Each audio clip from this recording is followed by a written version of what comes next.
त्यानंतर बघा जो शब्द आहे लंबकर्ण. बेअकली माणूस लंब कर्ण जे आहे त्याला म्हणतात, त्याला अक्कलच नाही बेअकली माणूस त्याला म्हणायचं लंबकर्ण, बेअकली. आपण सहजपणे एखाद्या वेळेस आपल्याला जर बेअकली माणूस म्हणायची इच्छा होत नसेल, आपल्या जवळ कोणी बसलेला व्यक्ती आहे त्याला तुम्हाला वाटत नाही की असं बेअकली माणूस म्हणून म्हणा, आपण म्हणायचं अरे वा लंबकर्ण, काय चालू आहे तुझं. लंबकर्ण म्हणजे काय? बेअकली माणूस. ठीक आहे. त्याच्यानंतर लक्षात ठेवा दुसरा एक शब्द येतो वाटाण्याच्या अक्षरा. वाटाण्याच्या अक्षरा. ऍक्च्युली एखाद्या गोष्टीला नकार देणे. नकार. वाटाण्याच्या काही अक्षता नसतात. ज्वारी, तांदूळ वगैरे याच्या अक्षता आपण नाही का करत असतो, आहे की नाही? पण वाटाण्याच्या कधी एवढ्या अक्षता केलेल्या आहेत? म्हणजे सरळ वाटाण्याच्या अक्षता देण्याचा अर्थ मी नकार द्यायला लागलो. ऍक्च्युली ती वास्तविकतेत गोष्टच नाही. वाटाण्याच्या अक्षता नसतात. असतात कशाच्या? तांदूळ. कशाचे असतात? अशा गोष्टीच्या. म्हणजे हे सरळ ज्या नसलेली गोष्ट म्हणजे सरळ नकार त्याचा अर्थ करायला. त्याच्यानंतरचा एक शब्द येत असतो वामन मूर्ती. वामन मूर्ती म्हणजे बुटका माणूस. मूर्ती म्हणजे बुटका माणूस. आता बघा असं म्हणतात अटल बिहारी वाजपेयी हाईटनं खूप लहान होते आणि त्यावेळेस राजकारणामधलं त्यांचं वर्णन करून देत असताना सगळे असे म्हणजे नेते उभे होते आणि त्यात एकमेव व्यक्ती म्हणजे अटल बिहारी वाजपेयी हाईटनं खूप कमी होते. त्यांची हाईट बाकी नेत्याच्या तुलनेत या नेत्याची हाईट कमी होती मुख्यमंत्री असताना. तर म्हणतात ना मूर्ती लहान पण कीर्ती असा शब्द आहे. तर वामन मूर्ती म्हणजे काय? माणूस ठेंगू किंवा गुटका, असं ठेंगू किंवा गुटका अशा पद्धतीच्या माणसाला काय म्हणतात? वामन मूर्ती. ओके.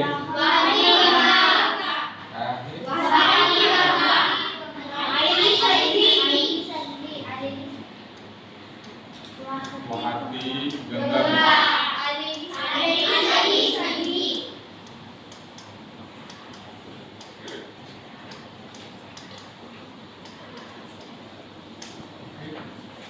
वाहती गंगा म्हणजे आलेली संधी. एखाद्या वेळेस माणसाला नाही का म्हणतात की वाहत्या गंगेमध्ये हात धुवून घेतले पाहिजे. उदाहरणार्थ तुम्हाला कोणीतरी मदत करायला लागली, ठीक आहे. मदत करायला त्या क्षणाला तुम्ही काय करायचं आहे? आपण त्याची मदत घ्यायची. काय करायचं? मदत घ्यायची. म्हणजे आपण असं म्हणताय की जर गंगा वाहत असेल, एखादा व्यक्ती तुम्हाला स्वतःहून म्हणायला मी तुला मदत करतो, तर त्या क्षणाला आपण काय करायचं? फायदा घ्यायचा. म्हणजे जर एखादा माणूस मदत, उदाहरणार्थ घ्या तुम्ही खूप भुकेलेले आहात, ठीक आहे, गावात पंगत चालू आहे, जेवून घ्यायचं ना, आहे की नाही? आलेली संधी सोडायची असते का त्याने तुम्हाला बोलवलं? म्हणजे वाहती गंगा. एखाद्या वेळेस नाही का बरेच वेळेस आपल्याला एखादा कठीण प्रसंग आहे, तुमच्याकडे पैसे नाही आहे, कोणीतरी नाही का तुम्हाला मदतीचा, गावात एक शाहूकार आला आणि सगळ्या लोकांना मदत करायला लागला, त्या क्षणाला वाहती गंगा, त्याचं मन मोकळा आहे, तो द्यायला लागला. त्या टाइममध्ये आपण पण संधीचं सोनं करून घ्यायचं. आलेली संधी माणसानं सोडायची नाही, त्याला म्हणतात वाहती. ओके. शकुनी मामा.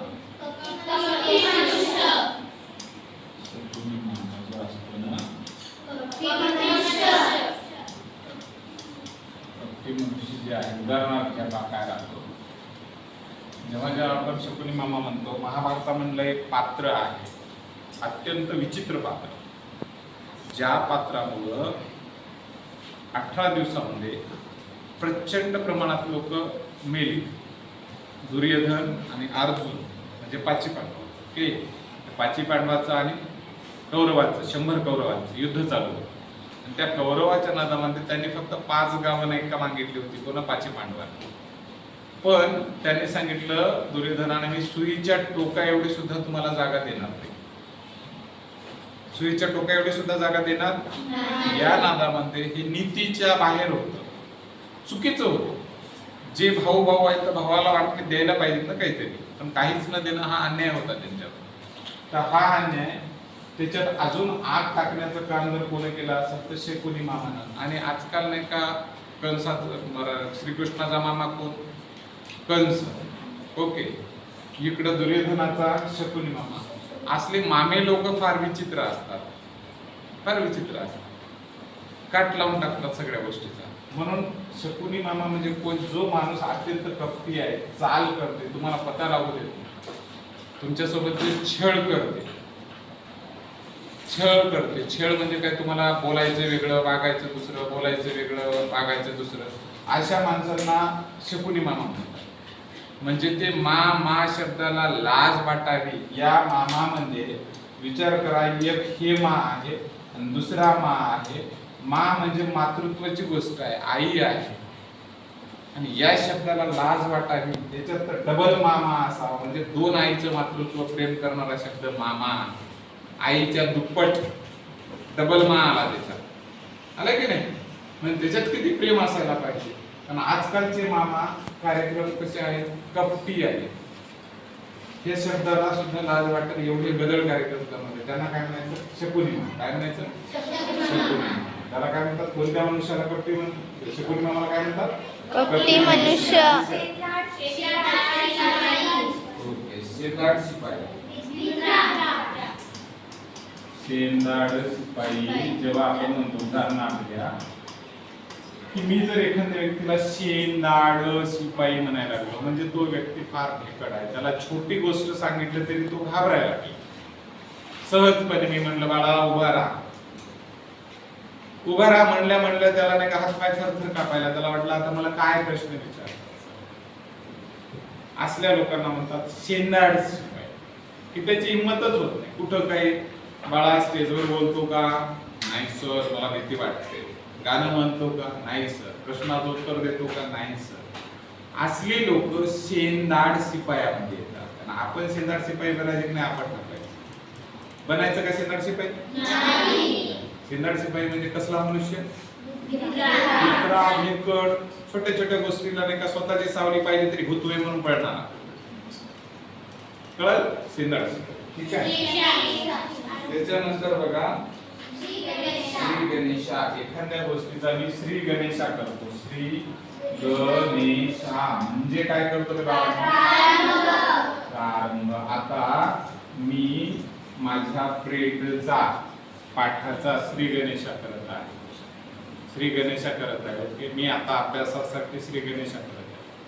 श्री गणेशा करणे म्हणजे प्रारंभ करणे, सुरुवात करणे. आता चालू केलं. आता मी निबंध लिहिण्यासाठी श्री गणेशा करत आहे. श्री गणेशा करण्याचा अर्थ सुरुवात. जेवण करताना मी श्री गणेशा करू का म्हणजे सुरुवात करू का. लक्षात येतं श्री गणेशा म्हणजे काय? प्रारंभ, सुरुवात. बरोबर. आता पेपर सुरू झाला, मी काय म्हणणार? आता न 10 वाजता न या पेपरचा श्री गणेशा होणार आहे. श्री गणेशा होणे म्हणजे सुरुवात होणार आहे किंवा प्रारंभ होणार आहे. सुरुवात होणार आहे किंवा प्रारंभ. त्याला म्हणायचं श्री गणेशा होणे. सव्यसाची, उलट सुलट कामं करणारा सव्यसाची. सव्यसाची म्हणजे काम सरळ नाही करणार. सव्यसाची म्हणजे उलट सुलट कामं करणाऱ्याला सव्यसाची काम काय म्हणतात? सव्यसाची. त्याच्यानंतरचा शब्द येतो स्मशान वैराग्य, तात्कालिक वैराग्य. स्मशान वैराग्य. स्मशान वैराग्य त्याला काय म्हणतात? तात्कालीन कारण. त्याला म्हणतात स्मशान वैराग्य. आता समजा एखाद्या वैराग्य म्हणजे ती गोष्ट तुम्ही त्याग केली. पाहिजेत नाही म्हणजे पाहिजेत, पाहिजेत नाही म्हणजे पाहिजे असला आहे. आणि तत्कालीन वैराग्य ज्याला म्हणतात ते आहे स्मशान वैराग्य. लक्षात यायला लागलं. वैराग्य म्हणजे काय? जसं एखादी गोष्ट तुम्हाला नाही का पाहिजेत होती, मोबाईल पाहिजेत होता, ओके, एखादा छान ड्रेस पाहिजेत होता किंवा कुठला तरी सहवास पाहिजेत होता, नाही पाहिजेत आता नाही पाहिजे तर एवढं वैराग्य नाही म्हणजे नाही. म्हणून तुम्हाला कोणी काही म्हणू, हे घे, मी तुला हे देतो, हे देतो, नाही पाहिजेत आता. कधी कधी तुम्हाला ड्रेसच्या बाबतीत असंच होतं की पप्पा ड्रेस घेऊन द्यायला त्यांनी तेव्हा तुम्ही मला तेव्हा दिला नाही ना, आता तुम्ही मला भारी देत असाल पण मला नाही पाहिजे. नाही पाहिजेत म्हणजे नाही पाहिजे. अरे तुला आता तू पहिल्यांदा तरी 10,000 द्या, तुम्ही आता 50,000 नाही पाहिजेत म्हणजे नाही पाहिजे. स्मशानाला तत्काल वैराग्य त्यात क्षणा. ठीक आहे. त्यानंतर नाही का